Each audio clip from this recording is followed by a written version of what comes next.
MDH ಚನ masala. ಈಗ ಕಡಲೆ ಇರಲಿ, ಹಲಸಂಡೆ ಬೀಜ, ಕಪ್ಪು ಕಡಲೆ ಅಥವಾ ಬಿಳಿ ಕಡಲೆ, ಎಲ್ಲವೂ ಸ್ವಾದಿಷ್ಟವಾಗುತ್ತೆ. MDH. ದೆಹಲಿಯಲ್ಲಿ ಖರ್ಗೆ ಭೇಟಿಯಾಗಿ ಡಿಕೆಶಿ ಬಣದ ಶಾಸಕರು ಚರ್ಚೆ ಮಾಡಿದ್ದೇನು? ಸತೀಶ್ ಜಾರಕಿಹೊಳಿ ಸಿಎಂ ಬಣದ ಸಚಿವರ ಡಿನ್ನರ್ ಮೀಟಿಂಗ್ ದಾಳ. ಅಧಿಕಾರ ಹಸ್ತಾಂತರ ಪಟ್ಟು ಹಿಡಿದ ಡಿಕೆಶಿ ಬಣಕ್ಕೆ ಎಐಸಿಸಿ ಲೆಟರ್ ಪ್ರಸ್ತಾಪಿಸಿ ರಾಜಣ್ಣ ಟಾಂಗ್. ಇದೆಲ್ಲವನ್ನ ನೋಡೋಣ ರಾಜಕೀಯ ನ್ಯೂಸ್ ಟಾಪ್ 9ನಲ್ಲಿ.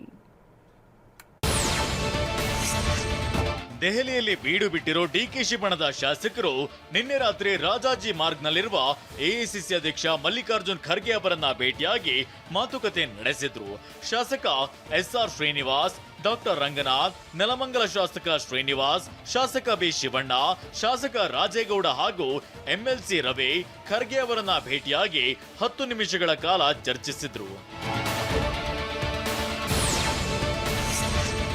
ಅತ್ತ ಡಿಕೆ ಬಣದ ಶಾಸಕರು ದೆಹಲಿ ಯಾತ್ರೆ ಕೈಗೊಂಡಿದ್ರೆ, ಇತ್ತ ಬೆಂಗಳೂರಿನಲ್ಲಿ ದಲಿತ ಸಚಿವರ ಡಿನ್ನರ್ ಮೀಟಿಂಗ್ ಕುತೂಹಲ ಕೆರಳಿಸಿದೆ.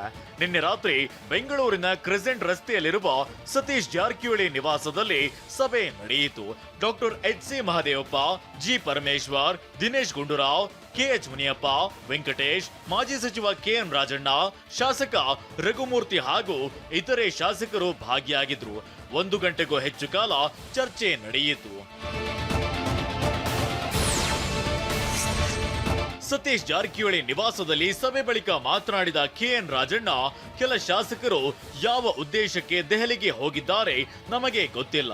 ನಾವಿಲ್ಲಿ ಸೇರಿದ್ದು ಊಟ ಮಾಡೋದಕ್ಕೆ, ಪಕ್ಷ ಸಂಘಟನೆ ಕುರಿತು ಚರ್ಚಿಸಿದ್ದೇವೆ ಅಂತ ಹೇಳಿದ್ದಾರೆ. ದೆಹಲಿಗೆ ಅವರು ಯಾವ ಉದ್ದೇಶಕ್ಕೆ ಹೋಗಿದ್ದಾರೆ ಅಂತಕ್ಕಂಥದ್ದು ನಮಗೆ ಗೊತ್ತಿಲ್ಲ. ನಾವಿಲ್ಲಿ ಸೇರಿದ್ದಂಥದ್ದು ಊಟ ಮೊದಲನೇದು. ಎರಡನೇದು, ಪಕ್ಷನ ನಾವು ಸಂಘಟನೆ ಮಾಡಿ ಮತ್ತೆ 2028ಕ್ಕೆ ಅಧಿಕಾರಕ್ಕೆ ತರಬೇಕು ಅಂತಕ್ಕಂಥದ್ದಕ್ಕೆ ಯಾವ ರೀತಿ ಕಾರ್ಯತಂತ್ರ ಮಾಡಬೇಕು ಅನ್ನೋದು ನಮ್ಮ ಉದ್ದೇಶ ಅಷ್ಟೇ. ಅಷ್ಟು ಬಿಟ್ಟರೆ ಬೇರೆ ಯಾವುದೇ ಇಲ್ಲ. ಡಿಸಿಎಂ DK ಶಿವಕುಮಾರ್ ಕುರಿತ ಪ್ರಶ್ನೆಗೆ ಉತ್ತರಿಸಿದ ರಾಜಣ್ಣ, MP ಚುನಾವಣೆವರೆಗೂ ಮಾತ್ರ ಅಧ್ಯಕ್ಷರು ಎಂದಿದೆ. ಎಐಸಿಸಿ ಹೊರಡಿಸಿದ ಪ್ರಕಟಣೆಯಲ್ಲಿ ಈ ಬಗ್ಗೆ ಇದೆ. ಅವರು ಕೂಡ ಅದರಂತೆ ನಡೆದುಕೊಳ್ಬೇಕಲ್ವಾ? ನೀನಷ್ಟೇ ಸತ್ಯ ಹರಿಶ್ಚಂದ್ರ ಆಗು, ನಾನು ಭ್ರಷ್ಟ ಆಗ್ತೇನೆ ಅಂದ್ರೆ ಆಗತ್ತಾ? ಹೈಕಮಾಂಡ್ ಸಿದ್ದರಾಮಯ್ಯನವರು ಒಬ್ಬರೇ ಸಿಎಂ ಎಂದಿದೆ. ಅಧಿಕಾರ ಹಂಚಿಕೆ ಬಗ್ಗೆ ನಮಗೆ ಗೊತ್ತಿಲ್ಲ ಅಂತ ರಾಜಣ್ಣ ಹೇಳಿದ್ದಾರೆ. ಎಐಸಿಸಿನಲ್ಲಿ ಒಂದು ಲೆಟರ್ ನೀವೆಲ್ಲ ಓದಿದಿರೋ, ನೋಡಿದಿರೋ, ತೋರಿಸ್ತೀನಿ ನಿಮಗೆ. Siddaramaiah will be the chief minister ಅಂತ ಹೇಳಿದ್ರು.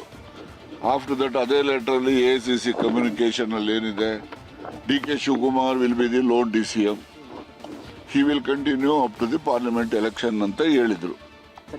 ರೈಟಿಂಗ್ ನಲ್ಲಿ ಇದೆ. ಅದು ಫಾಲೋ ಆಗಿದೆಯಾ? ಮೊದಲು ಏನೆಲ್ಲ ಇದೆ ನಾನು ಅದನ್ನು ನಡ್ಕೋಬೇಕು, ಆಮೇಲೆ ಇನ್ನೊಬ್ಬರನ್ನ ಕೇಳಬೇಕು. ನಾವು ನಡ್ಕೊಳ್ಳೋದೇನೆ ಇನ್ನೊಬ್ಬರು ನೀನು ಮಾತ್ರ ಸತ್ಯ ಹರಿಶ್ಚಂದ್ರ ಆಗು, ನಾನು ಮಾತ್ರ ಭ್ರಷ್ಟ ಇರ್ತೀನಿ ಅಂತ ಹೇಳಕ್ಕಾಗ್ತದ? ಎಲ್ಲರೂ ಸತ್ಯ ಹರಿಶ್ಚಂದ್ರ ಆಗಬೇಕು ಅಂತಕ್ಕಂಥದ್ದು ನಾನು ಬಯಸ್ತೇನೆ. DK ಟೀಮ್ ದೆಹಲಿಗೆ ಹೋಗಿದೆ, ಹಾಗಂತ ಸಿಎಂ ಬಣ ಸುಮ್ಮನೆ ಕೂತಿಲ್ಲ. ಶಾಸಕಾಂಗ ಸಭೆಯ ತಂತ್ರಗಾರಿಕೆ ಮುಂದಿಡಲು ಚಿಂತನೆ ನಡೆಸಿದ್ದಾರೆ. ನಾಯಕತ್ವ ಪ್ರಸ್ತಾಪ ಮಾಡಿದ್ರೆ ಮುಂದಿನ ನಿರ್ಣಯ CLPಯಲ್ಲೇ ಆಗ್ಬೇಕು ಅಂತ ದಾಳ ಉರುಳಿಸಲಿದ್ದಾರೆ. ಈಗಾಗಲೇ ಮುಂದಿನ 2.5 ವರ್ಷ ಸಿದ್ದರಾಮಯ್ಯನವರೇ ಸಿಎಂ, ಸಿದ್ದರಾಮಯ್ಯನವರೇ ಅನಿವಾರ್ಯ ಅಂತ ಪ್ರತಿದಾಳ ಉರುಳಿಸಿದ್ದಾರೆ. ಯಾವ ಗೊಂದಲನೂ ಇಲ್ಲ. 2 ವರ್ಷ ಸಂಪೂರ್ಣ ಆಗಿದೆ ಇವತ್ತಿಗೆ. ಮುಖ್ಯಮಂತ್ರಿಗಳು ಉಳಿದಿರೋ 2 ವರ್ಷನೂ ಕಾಂಗ್ರೆಸ್ ಸರ್ಕಾರ ಸಂಪೂರ್ಣವಾಗಿ ಪೂರೈಸ್ತದೆ. ಮತ್ತೆ ಕಾಂಗ್ರೆಸ್ ಸರ್ಕಾರ ಅಧಿಕಾರಕ್ಕೆ ಬರುತ್ತೆ 2028ಕ್ಕೆ. No Deve Gowda family, no JDS, no Yediyurappa, no BJP, no Siddaramaiah, no Congress. ಕಾಂಗ್ರೆಸ್ನಲ್ಲಿ ಬಣ ರಾಜಕೀಯ ತೀವ್ರಗೊಂಡಿರುವ ಹೊತ್ತಲ್ಲಿ ಉನ್ನತ ಶಿಕ್ಷಣ ಸಚಿವ MC ಸುಧಾಕರ್ ನಿನ್ನೆ DCM DKಶಿ ನಿವಾಸಕ್ಕೆ ಭೇಟಿ ನೀಡಿದ್ರು. ಆದ್ರೆ ಈ ಭೇಟಿಗೆ ಬೇರೆ ಅರ್ಥ ಕಲ್ಪಿಸಬೇಕಿಲ್ಲ ಎಂದಿರೋ MC ಸುಧಾಕರ್, ನವೆಂಬರ್ 24ರಂದು ನಮ್ಮ ಇಲಾಖೆ ಕಾರ್ಯಕ್ರಮ ಇದೆ, ಹೀಗಾಗಿ DCMಗೆ ಆಹ್ವಾನ ನೀಡೋದಕ್ಕೆ ಬಂದಿದ್ದೆ. ಶಾಸಕರು ದೆಹಲಿಗೆ ಯಾಕೆ ಹೋಗಿದ್ದಾರೋ ಗೊತ್ತಿಲ್ಲ ಅಂತ ಹೇಳಿದ್ದಾರೆ. ನನಗೇನು ಇದ್ರ ಬಗ್ಗೆ ಮಾಹಿತಿ ಇಲ್ಲ. ಈಗ ಮಾಧ್ಯಮದಲ್ಲಿ ಈ ಥರ ಕೆಲವರು ಹೋಗಿದ್ದಾರೆ ಅಂತಕ್ಕಂಥದ್ದು ಮಾಹಿತಿ ಇದೆ, ಆದರೆ ನನಗೆ ಅದ್ರ ಬಗ್ಗೆ ಮಾಹಿತಿ ಇಲ್ಲ. ನಾನು ನಮ್ಮ ಕಾರ್ಯಕ್ರಮದ ಬಗ್ಗೆ ಮಾನ್ಯ ಉಪಮುಖ್ಯಮಂತ್ರಿಗಳನ್ನು ಆಹ್ವಾನ ಮಾಡೋದಕ್ಕೆ ಬಂದಿದ್ದೆ. ರಾಜ್ಯ ಕಾಂಗ್ರೆಸ್ನಲ್ಲಿ ಬಿರುಸಿನ ವಿದ್ಯಮಾನಗಳು ನಡೆಯುತ್ತಿವೆ. ನಿನ್ನೆ ರಾತ್ರಿ ಪುಟ್ಟಣ್ಣ ಸೇರಿದಂತೆ ಹಲವು ಎಂಎಲ್ಸಿಗಳು ರಾಜ್ಯಸಭಾ ಸದಸ್ಯ ಜಿಸಿ ಚಂದ್ರಶೇಖರ್ ಡಿಸಿಎಂ ಡಿಕೆಶಿಯನ್ನ ಭೇಟಿಯಾಗಿದ್ದು ಕುತೂಹಲ ಸೃಷ್ಟಿಸಿದೆ. ಭೇಟಿ ಬಳಿಕ ಮಾತನಾಡಿದ ಜಿಸಿ ಚಂದ್ರಶೇಖರ್, ನಾನೇನು ದೆಹಲಿ ಹೋಗಲ್ಲ, ಡಿಕೆ ಶಿವಕುಮಾರ್ ನಮ್ಮ ಅಧ್ಯಕ್ಷರು, ಹಾಗಾಗಿ ಭೇಟಿಯಾಗಲು ಬಂದಿದ್ದೆ ಅಂತ ಹೇಳಿದ್ದಾರೆ. ಮಾಜಿ ಮುಖ್ಯಮಂತ್ರಿ ಬಿಎಸ್ ಯಡಿಯೂರಪ್ಪ ಮಂಡ್ಯ ಜಿಲ್ಲೆ ಕೆಆರ್ಪೇಟೆ ತಾಲೂಕಿನ ತಮ್ಮ ಹುಟ್ಟೂರು ಬೂಕನಕೆರೆಗೆ ನಿನ್ನೆ ಭೇಟಿ ನೀಡಿದ್ರು. ಕುಟುಂಬ ಸಮೇತರಾಗಿ ಬೂಕನಕೆರೆಯಲ್ಲಿರುವ ಗೋಗಲಮ್ಮ ದೇವಾಲಯಕ್ಕೆ ತೆರಳಿ ವಿಶೇಷ ಪೂಜೆ ಸಲ್ಲಿಸಿದ್ರು. ನಂತರ ಮನೆ ದೇವರಾದ ಗವಿಮಠದ ಸ್ವತಂತ್ರ ಸಿದ್ಧಲಿಂಗೇಶ್ವರನ ದರ್ಶನ ಪಡೆದುಕೊಂಡಿದ್ದಾರೆ.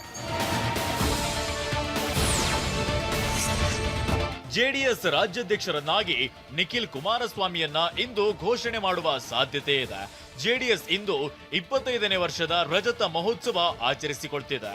ಇಂದು ನಡೆಯುವ ಕಾರ್ಯಕಾರಿಣಿ ಸಭೆಯಲ್ಲಿ ಅಧಿಕೃತವಾಗಿ ಜೆಡಿಎಸ್ ರಾಜ್ಯಾಧ್ಯಕ್ಷರನ್ನಾಗಿ ನಿಖಿಲ್ ಹೆಸರನ್ನ ಘೋಷಿಸಲಾಗುತ್ತೆ ಎನ್ನಲಾಗಿದೆ. ವಾಹ್, ಯಾಕೆ ಈಗ ಬಂತ ಸ್ವಾದ? ಖಂಡಿತ ಈಗ ಬಂತು ಅಸಲಿ ಸ್ವಾದ. MDH chunky chaat masala life ಅಲ್ಲಿ ಅಸಲಿ ಸ್ವಾದ ತರುತ್ತೆ. ಅಸಲಿ ಮಸಾಲ, ಎಸ್ ಎಸ್ MDH